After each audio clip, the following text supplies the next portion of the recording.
Hello students, 11th class. आज अपन बात करने जा रहे हैं। देखिए, कल अपन ने बात की थी, फर्स्ट अपनी क्लास हुई थी। अभी अपन बात करने जा रहे हैं ब्रह्मांड की उत्पत्ति के संदर्भ में।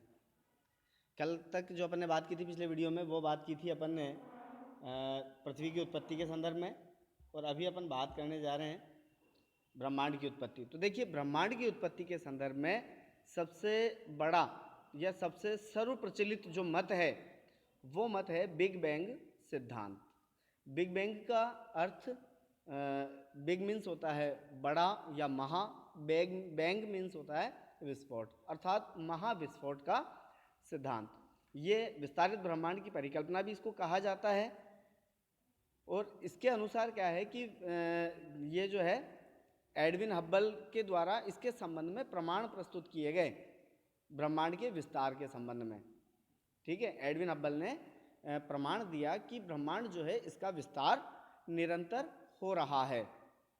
इस कारण इसको विस्तारित ब्रह्मांड की परिकल्पना भी कहा जाता है। देखिए, एडविन हब्बल जो है उन्होंने तो एक प्रयोग करके सिद्ध किया।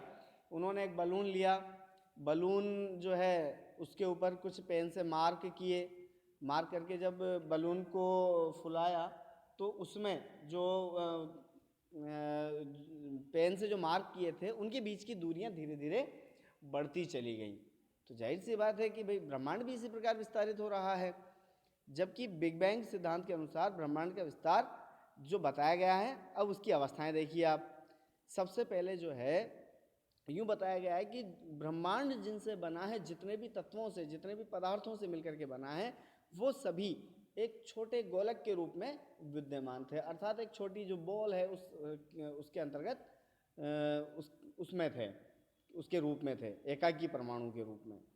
लेकिन अच्छा, वो जो था छोटा गोलक, उसका आयतन बहुत ज़्यादा था, आयतन बहुत कम था, अत्यधिक सूक्ष्म था।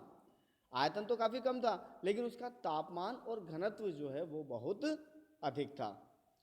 अब इसमें क्या हुआ, एक बड़ा विस्फोट हुआ, भीषण विस्फोट हुआ, और इस विस्फोट के बाद में इस ब्रह्मांड का विस्तार प्रारंभ हुआ।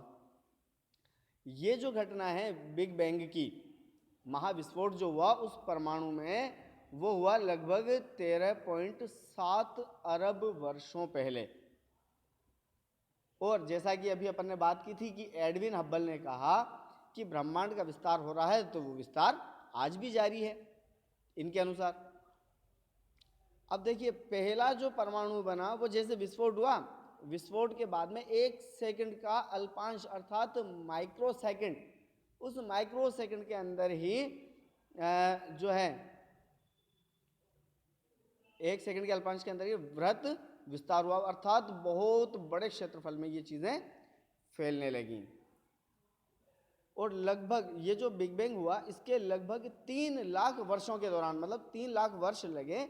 इसके दौरान क्या हुआ, वो अभी अपन ने बात की थी इधर इस साइड में, कि उनका जो तापमान है वो अनंत था।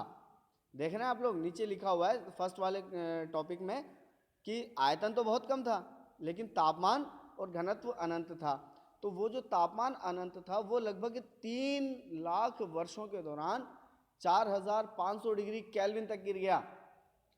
मतलब काफ़ी डाउन हुआ वो टेम्परेचर, और परमाणुीय पदार्थों का निर्माण हुआ। धीरे धीरे जो है ब्रह्मांड वो पारदर्शी हो गया। अब ये तो थी ब्रह्मांड की विस्तारित ब्रह्मांड की परिकल्पना, लेकिन एक स्थिर अवस्था संकल्पना भी दी गई है हॉयल के अनुसार। स्थिर अवस्था संकल्पना दी गई है हॉयल के अनुसार, और उन्होंने ये कहा कि ब्रह्मांड जो है वो आज जिस अवस्था में है, वो आज से वर्षों पहले भी इसी अवस्था में अवस्थित था, ब्रह्मांड के विस्तार संबंधी। तो लेकिन वर्तमान में जो सर्वाधिक जो मत जो माना जाता है, ब्रह्मांड के विस्तारवादी जो है, विस्तारित जो ब्रह्मांड की संकल्पना है या जो बिग बैंग की संकल्पना है, उसको प्रमाणित मानते हैं। तो ये आज ब्रह्मांड की उत्पत्ति के संदर्भ में बिग बैंग सिद्धांत अपना हुआ। नेक्स्ट जो टॉपिक है वो है अपना तारों का निर्माण। तारों के निर्माण के संबंध में अपन नेक्स्ट वीडियो में बात करेंगे। अगले वीडियो में अपन तारों का निर्माण और ग्रहों का निर्माण दोनों टॉपिक अपन एक ही बार में कंप्लीट करेंगे नेक्स्ट वीडियो में। Okay, thank you so much. अच्छा, आप लोगों से एक रिक्वेस्ट थी कि इस चैनल को आप लोग शेयर करें, लाइक करें, कमेंट करें और सब्सक्राइब करें। Okay, thank you.